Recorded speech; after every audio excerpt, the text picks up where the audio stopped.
नमो नमः। साथियों, आपने कहावत सुनी है, मान न मान मैं तेरा मेहमान। अतिथि अतिथि मेहमान है, गेस्ट है, भगवान समान माने गए हैं। अतिथि देवो भव हमारी भारतीय संस्कृति की खासियत है।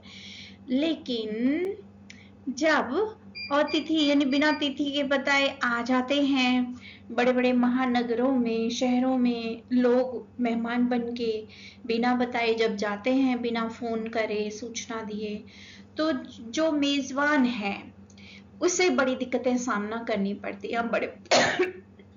बड़े बड़े घर तो रहे नहीं ना कि उनके स्वागत कक्ष हो, साजो सामान हो, सुविधाएं हो उतनी, तो लिमिटेशंस है। बड़े बड़े शहरों में रहने की असुविधा है, और जब इस तरह के मेहमान आते हैं तो क्या होता है, आइए इस एकांकी में देखें नए मेहमान, जिसे उदय शंकर भट्ट जी ने लिखा है।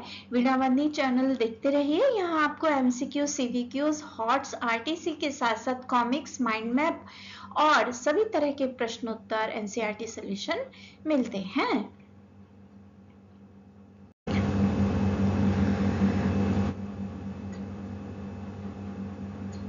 तो सोचिए जरा, रात के समय दरवाजे की घंटी बजी, दरवाजा खोला तो सामने दो अनजान लोग खड़े थे।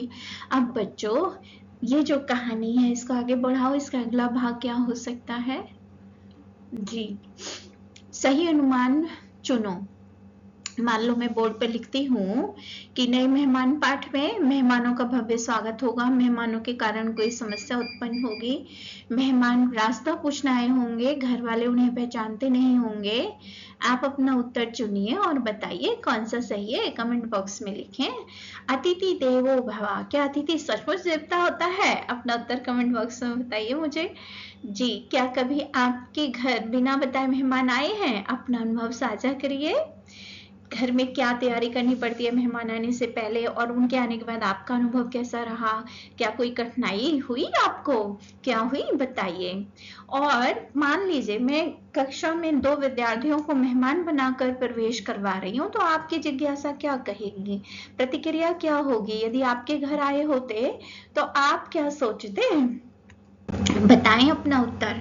तो लर्निंग ऑब्जेक्टिव इस पाठ के जो मुख्य उद्देश्य हैं वे हैं, पहला है शहरी जीवन की समस्याएं, सीमित स्थान, भीषण गर्मी होती है, महानगरीय आवास की घुटन भरी वास्तविकता को समझना, अनचाहे मेहमानों के आने से उत्पन्न हास्य और गलतफहमी का आनंद लेना, और तीसरा है आतिथ्य मनोविज्ञान, आधुनिक जीवन शैली में अतिथि देवो भव की परंपरा और पड़ोसियों के बीच संवेदनहीनता का विश्लेषण करना। एक प्यारा सा क्यूट सा माइंड मैप देखिए उदय शंकर भट्ट जी की एकांकी नए मेहमान का। तो इसमें है कहानी कला सौंदर्य, सरल रोचक हास्यपूर्ण संवाद हैं, जीवन के यथार्थ से जुड़ी इसकी घटनाएं हैं। कहानी के मुख्य विचार हैं कि अतिथि सत्कार हमारी भारतीय संस्कृति है, हमारी परंपरा है। संकोच छोड़कर अपनत्व के व्यवहार हमें दिखाने चाहिए। परोपकार संवेदना से ही संबंध मजबूत होते हैं, अजनबी भी अपने बन सकते हैं। फिर भाषा शैली देखिए, पाठ का संदेश देखिए, संवेदनशीलता बढ़ाना, किसी को असुविधा अपनी मेहमान नवाजी में ना करने दे, घटनाएं हैं, और फिर पात्र का चरित्र चित्रण, विश्वनाथ है, रेवती है ना, फिर उनका भाई है। कीवर्ड इस चैप्टर के क्या है? मेहमान नवाजी, मेहमान, अतिथि, ठीक है, मानवीयता, संकोच आदि। अब आगे बढ़ने से पहले लेखक का परिचय देख लेते हैं, जिनका जन्म उदय शंकर भट्ट जी का 1898 में हुआ और मृत्यु 1966 में। जन्म स्थान इटावा, उत्तर प्रदेश। इनकी साहित्यिक पारिवारिक पृष्ठभूमि रही है। इनके जो योगदान है साहित्य के लिए, नाटक एकांकी के क्षेत्र में विशेष इनको प्रसिद्धि प्राप्त है। बड़ी कक्षाओं तक आप इनका अध्ययन करेंगे। रेडियो नाटक लेखन तथा नाटक फिल्मों में सफल अभिनय किया। प्रसिद्ध कृतियां हैं उपन्यास, लोक परलोक, एकांकी संग्रह, पर्दे के पीछे। इनके नाटकों में यथार्थवाद और आधुनिक जीवन की विडंबनाओं का जीवन चित्रण मिलता है। फिल्मों के क्षेत्र में भी इन्होंने काम किया, नाटकों में, फिल्मों में अभिनय भी किया है। ठीक है, पात्र परिचय देखिए। रंगमंच के जो किरदार हैं, विश्वनाथ 45 वर्ष की उम्र है, रेवती विश्वनाथ की पत्नी है। ठीक है, और फिर हैं आपके नन्हेमल, 35 वर्ष, लंबी मूछें, सिर पर सफेद पगड़ी, बेपरवाह और घर पर ही जो तो है वाला रवैया। बाबूलाल है दूसरा अतिथि, 24 वर्ष की उम्र है, आधी कटी हुई मूछें, नन्हे मल का साथी, ठंडे पानी और नहाने का अत्यधिक शौकीन है। फिर ये देखिए सारांश का 4 बिंदु में देखें तो आप वहां से पढ़ सकते हैं। विस्तार से अगर देखना चाहते हैं तो इस एकांकी का जो समरी है वो देखिए। सार, भूमिका और परिवेश। यह एकांकी भारत के एक बड़े महानगर की पृष्ठभूमि पर आधारित है। भीषण गर्मी की ऋतु है और रात के 8 बज रहे हैं। मुख्य पात्र विश्वनाथ एक छोटे और पुराने मकान में रहते हैं जहां जगह की कमी और गर्मी के कारण पूरा परिवार, पत्नी, रेवती और बच्चे परेशान हैं। घर का वातावरण तनावपूर्ण है क्योंकि मकान बहुत छोटा है और पड़ोसी भी निर्दयी हैं जो बच्चों को छत पर खाट तक नहीं बिछाने देते। अनचाहे मेहमानों का आगमन। ऐसे माहौल में अचानक 2 अजनबी मेहमान नन्हेमल और बाबूलाल बिस्तर और संदूक लेकर विश्वनाथ के घर पहुंच जाते हैं। विश्वनाथ उन्हें बिल्कुल नहीं जानते लेकिन वे दोनों बड़ी आत्मीयता से बात करते हैं और किसी लाला संपत राम का संदर्भ देते हैं। विश्वनाथ दुविधा में पड़ जाते हैं कि शायद उनके कोई पुराने परिचित होंगे जिन्हें वे भूल गए हैं। राइट, परिचित मतलब जान पहचान वाले। शहरी जीवन की विडंबना। विडंबना मतलब त्रासदी और साथ में हास्य भी। रेवती विश्वनाथ की पत्नी पहले से ही बीमार है, सिर दर्द से जूझ रही है। वह इन अनजान मेहमानों के लिए खाना बनाने के पक्ष में नहीं है। वहीं दूसरी ओर मेहमान अपनी जरूरतों जैसे नहाने और खाने की फरमाइशें करने लगते हैं। इसी बीच पड़ोसियों के साथ छत पर पानी गिराने को लेकर झगड़ा भी होता है जो कि शहरी जीवन में आपसी सहयोग की कमी को दर्शाता है। फिर पते की गलतफहमी और खुलासा होता है और आगे फिर कहानी इसी तरह बढ़ती है। प्रमोद बताता है कि पिछली गली में कविराज रामलाल वैद्य रहते हैं। मेहमानों को अपनी गलती का एहसास होता है और तुरंत वहां से विदा हो जाते हैं। सुखद अंत। अनचाहे मेहमानों के जाते ही रेवती और विश्वनाथ राहत की सांस लेते हैं। तभी अचानक दरवाजे पर फिर दस्तक होती है और इस बार रेवती का भाई अपना भाई आगंतुक होता है। आगंतुक भी मेहमान अतिथि के पर्यायवाची। देखिए, रेवती जो पहले बीमार थी और खाना बनाने से मना कर रही थी, अब अपने भाई के आने की खुशी में बड़े उत्साह से भोजन बनाने की तैयारी में जुट जाती है। निष्कर्षतः कहानी एकांकी हमें सिखाती है कि आधुनिक युग में सीमित संसाधनों और बढ़ती महंगाई के कारण आतिथ्य सत्कार की परंपरा चुनौतीपूर्ण हो गई है। साथ ही यह मानवीय व्यवहार उस पक्ष को भी उजागर करती है जहां हम अपनों के लिए तो कष्ट उठाने को तैयार रहते हैं लेकिन परायों के लिए संकुचित हो जाते हैं। यह पाठ हमें शहरी जीवन की व्यावहारिक कठिनाइयों से परिचित कराता है। हमें अपने पड़ोसियों के साथ सहयोगपूर्ण व्यवहार करना चाहिए और किसी के घर बिना पूर्व सूचना के जाने से बचना चाहिए ताकि किसी को असुविधा ना हो। महानगरीय जीवन की घुटन विश्लेषण देखिए। शहरी जीवन का दबाव और मानवीय संबंध। तो समस्या सबसे पहले होती है कि स्पेस जो है क्रंच सीमित होता है, लिमिटेशंस हैं मनुष्य की। यहाँ पर मकान है कि भट्टी। छोटे घरों में निजता, प्राइवेसी, आराम का घोर अभाव है और गर्मी के मौसम में तो माशाल्लाह एक खाट पर 2-2 बच्चे सोने को मजबूर हैं। संसाधनों का संघर्ष, बर्फ, पानी, हवा जैसी बुनियादी चीजों के लिए भी जद्दोजहद करनी पड़ती है। धैर्य की कमी, गर्मी और असुविधा के कारण विश्वनाथ और रेवती में चिड़चिड़ापन और हताशा साफ झलकती है। फिर मजबूरी का आतिथ्य। दूसरा विश्लेषण है कि आधुनिक आतिथ्य और पड़ोस धर्म पर व्यंग। परंपरागत आदर्श बनाम आधुनिक यथार्थ। आदर्श क्या है? जैसे हमारे भारतीय संस्कृति में कहा जाता है कि अतिथि देवो भव, है ना, कि अतिथि भगवान है, उनके लिए पलकें बिछाई जाती हैं। पड़ोस का धर्म, पड़ोसी एक दूसरे के सुख दुख के साथी होते हैं, विपत्ति में छत व आंगन साझा करते हैं। तो मानना मान, यथार्थ रियलिटी इसके अपोजिट क्या है कि मानना मैं तेरा मेहमान। यहाँ अतिथि देवो भव भी है लेकिन तब भी फिर अपने आप बिना बताए मेहमान आ जाते हैं। शहरी जीवन में अतिथि बोझ लगने लगते हैं, इसलिए खासकर जो वे अधिकार जताते हैं जैसे नन्हेमल का बेझिझक बर्फ मांगना। ऐसे में निर्दयी पड़ोसी अपनी खाली छत पर बच्चों को सोने नहीं देता। यह महानगरों में घटती मानवीय संवेदना और स्वार्थ पर करारा व्यंग है। अब देखिए एमसीक्यूज। नए मेहमान एकांकी में बच्चों की क्या स्थिति है? वे भीषण गर्मी और उमस से बेहाल हैं। रेवती के स्वभाव में चिड़चिड़ापन क्यों है? वह 15 दिनों से सिर दर्द और बीमारी से पीड़ित है। रेवती ईश्वर करे इन दिनों कोई मेहमान न आए क्यों कहती है? क्योंकि गर्मी और घर में ठहरने की जगह ना होना इसका कारण है। मेहमान असल में किसके घर जाना चाहते थे? कविराज रामलाल वैद्य के यहाँ जाना चाहते थे। ठीक है। आगंतुकों ने विश्वनाथ के बच्चों को सीधे लड़के किस संदर्भ में कहा है? तो ये देखिए इसका उत्तर किस संदर्भ में कहा है। अतिथियों की सेवा करने के कारण। अगला प्रश्न एक ये पड़ोसी है निर्दयी। विश्वनाथ ने अपने पड़ोसी को निर्दयी क्यों कहा? क्योंकि उन्हें कष्ट में देखकर वे प्रसन्न होते हैं। ईश्वर करे, ये मैंने अभी आपको बता ही दिया है। तीनों उत्तर ये सही है। मेहमान के ठहरने की उचित व्यवस्था, रेवती का स्वास्थ्य कुछ समय से ठीक न होने के कारण, और अतिथियों के आने से घर का खर्च कार्य बढ़ जाता है। हे भगवान, कोई मुसीबत ना आ जाए तो मेहमानों के आने की। ये उत्तर सही है। अगला है, इस एकांकी के आधार पर बताएं कि मुख्य रूप से कौन सी बात किसी रचना को नाटक का रूप देती है? तो भाई संवाद और मंचन, ये नाटक को दो चीज रूप देती हैं। हो सकता है कि आप सभी ने अलग अलग उत्तर चुने हो। अब अपने सहपाठियों के साथ चर्चा कीजिए कि आपने ये उत्तर ही क्यों चुने, क्योंकि देखो ये उत्तर नाटक के आधार पर है, एकांकी के आधार पर है और एकदम उचित है। अब सोच विचार हायर ऑर्डर थिंकिंग के प्रश्न देखिए कि नन्हेमल की शहरी घरों के प्रति धारणा।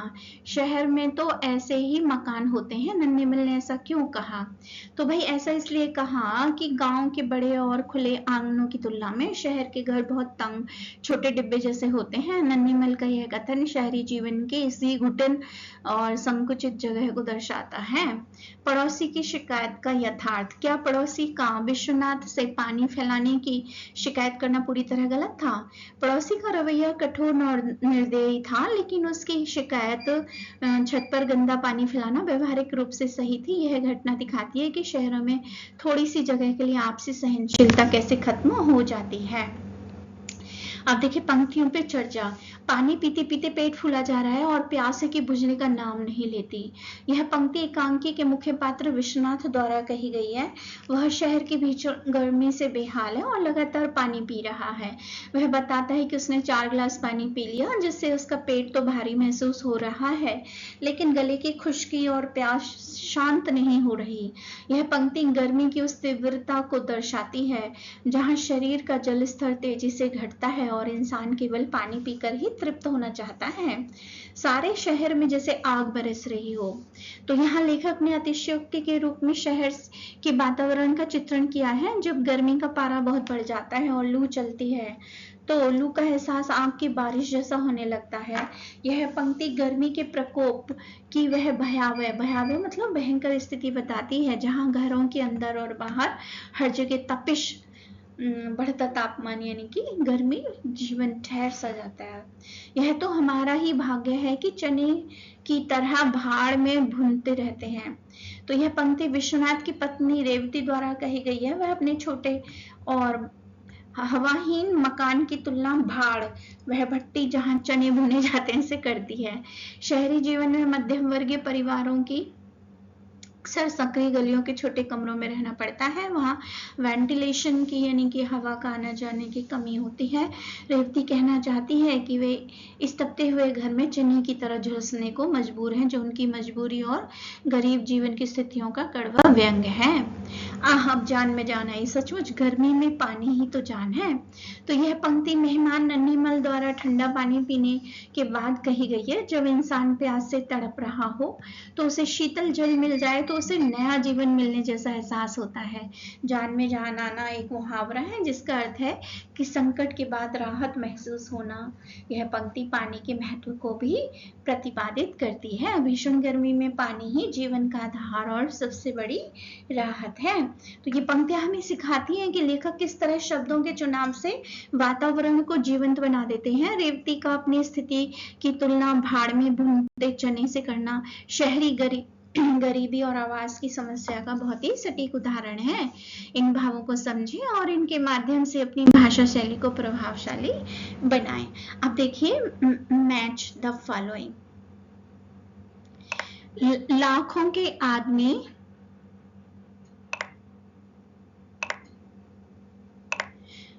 के आदमी खाक में मिल गए। तो भाई इसका उत्तर है तीसरा वाला। बहुत ही समृद्ध व्यक्ति थे, पर जब अब उनके पास कुछ नहीं बचा। धोती ऐसी चर्रा रही है जैसे पुरानी हो। तो कपड़ा जो है पसीने से भीगकर पुराने जैसा हो गया है। फिर है माल मसाला तो अंटी में है ना, यानी कि धनराशि तो सुरक्षित है ना। खाने में क्या देर है, तो भोजन की व्यवस्था कब तक हो जाएगी। पहले आत्मा फिर परमात्मा, कि पहले अपना ध्यान फिर दूसरे का ध्यान। अब देखिए सोच विचार के प्रश्न। शहर में तो ऐसे ही मकान होते हैं, नन्ही मल का ऐसा मकान से क्या आशय है। पड़ोसी को विश्वनाथ से किस तरह की शिकायत है। आपके विचार से पड़ोसी का व्यवहार उचित है या अनुचित है, तर्क सहित उत्तर दीजिए। तो इनके उत्तर ये हैं कि ऐसे ही मकान। पहले प्रश्न का उत्तर कि नन्हे मल का आशय था कि शहर में डिब्बे जैसे बहुत ही बेकार मकान है, उनमें ना तो हवा आती है और ना ही धूप। इन मकानों में रहना तो किसी जेल में रहने से कम नहीं है, परंतु अब तो शहरों में प्रायः मध्यम वर्ग के पास ऐसे ही सुविधाहीन मकान है। खा प्रश्न का उत्तर है, पड़ोसी को विश्वनाथ से यह शिकायत थी कि विश्वनाथ के घर अक्सर मेहमान आते रहते हैं और वह उसकी छत पर हाथ मुंह धोते समय गंदा पानी बिखेर देते हैं। इसी कारण पड़ोसी विश्वनाथ से लड़ने उसके घर चला गया और उसे भला बुरा कहने लगा। पड़ोसी का यह व्यवहार पूरी तरह से अनुचित था। एक अच्छे पड़ोसी को सहयोग के साथ रहना चाहिए। ऐसे बाकी प्रश्न के उत्तर आप पढ़िए। फिर अनुमान और कल्पना के प्रश्न हैं, ये स्टडी करिए और समझिए।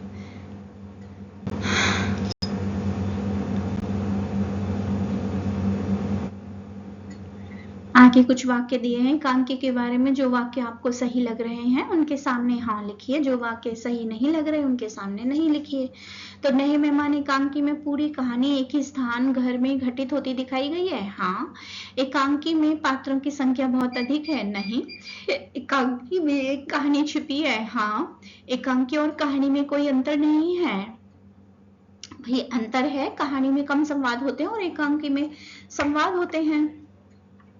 लेकिन हाँ, जैसे उपन्यास बड़ा होता है कहानी से, नाटक एकांकी से बड़ा होता है, तो वैसे ही एकांकी और कहानी सीमित होते हैं, छोटे होते हैं। यानी कि एकांकी में कहानी की घटनाएं अलग अलग दिनों या महीनों में हो रही हैं। नहीं, एकांकी में कहानी मुख्य रूप से संवादों से आगे बढ़ती है। हाँ। एकांकी में पात्रों को अभिनय के लिए निर्देश दिए गए हैं। हाँ। एकांकी की नाटक की खासियत होती है, रंगमंच पे खेलने के लिए निर्देश तो दिए जाएंगे। फिर आपकी ओपन एंडेड के आपके अंदाजे के लगाने के लिए प्रश्न है। पाठ से आगे रेवती, ये लोग कौन हैं? जान पहचान के तो मालूम नहीं पड़ते। विश्वनाथ क्या पूछ लूं, 2-3 बार पूछा, ठीक ठीक उत्तर नहीं देते। तो भाई इस संवाद से पता चलता है कि विश्वनाथ दुविधा की स्थिति में है। क्या आपके सामने कभी कोई ऐसी दुविधापूर्ण स्थिति आई है जब आपको यह समझने में समय लगा हो कि क्या सही है क्या गलत है? अनुभव साझा करिए। हाँ, मेरे सामने एक बार स्थिति आई थी जब मैं समझ नहीं पा रही थी कि क्या करूं। प्राय ऐसी स्थिति तब आती है जब हमारे सामने 2 विकल्प हो और हमें किसी एक को चुनना हो, क्योंकि ऐसी परिस्थितियों में हम तय नहीं कर पाते कि क्या उचित है और क्या अनुचित है। ऐसा ही एक बार तब हुआ जब पापा का ट्रांसफर दूसरे शहर में हो गया।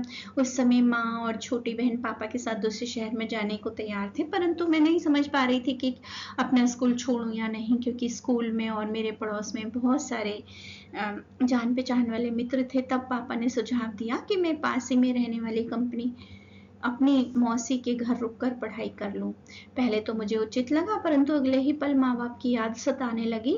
2 दिन तक मैं मित्रों और माता पिता के बीच निर्णय लेने में असमर्थ रहा, परंतु तीसरे दिन मैंने तुरंत निर्णय लिया और माँ बाप के साथ जाने को तैयार हुआ। ऐसे ही अगले पढ़िए प्रश्न और समझिए। आपके पाठ में बैक एक्सरसाइज जितनी भी हैं वो सारी यहाँ पर हैं। झरोके से भी है, साझी समझ के भी हैं। साझी समझ का ये प्रश्न देखिए कि भारत में अतिथि देवो भव की परंपरा रही है। जब आपके घर अतिथि आते हैं और आपका उनका अभिवादन कैसे करते हैं, अपनी भाषा में बताइए और अपने सहपाठियों के साथ चर्चा कीजिए कि अतिथियों को आप अपने राज्य और क्षेत्र का कौन सा पारंपरिक भोजन खिलाना चाहते हैं। फिर खोजबीन के लिए ये उसका उत्तर है, राइट। पाठ से आगे जीवन कौशल, लाइफ स्किल हमें क्या ये पाठ सिखा रहा है? बिल्कुल सिखा रहा है, क्योंकि देखो आम जीवन में हम ऐसी समस्याओं से दो चार तो होते ही हैं। तो अतिथि के रूप में हमारा उचित व्यवहार कैसा होना चाहिए? तो पूर्व सूचना, प्रीवियर नोटिस, यानी कि किसी के भी घर जाने से पहले उन्हें सूचित करें, फोन मैसेज तार से अवश्य, ताकि उन्हें असुविधा ना हो। जैसे रेवती के भाई ने तार भेजा था जो देर से मिला। फिर पहचान की पुष्टि, गंतव्य पे पहुंचकर सुनिश्चित करें कि आप सही घर में हैं। नन्हीमल और बाबूलाल ने ये बहुत बड़ी गलती की थी ना नाटक में। मेजबान की स्थिति का सम्मान, यदि मेजबान होस्ट यानी कि परेशान या अस्वस्थ हैं तो अपनी मांगे जैसे नहाना, खाना, बर्फ, सुविधाएं थोपने से बचें उन पर। फिर चौथा है संवेदनशीलता, मेहमान को बोझ नहीं बल्कि खुशियों का कारण बनना चाहिए। पर्यायवाची शब्द अतिथि, मेहमान, आगंतुक, पाहुना, राइट।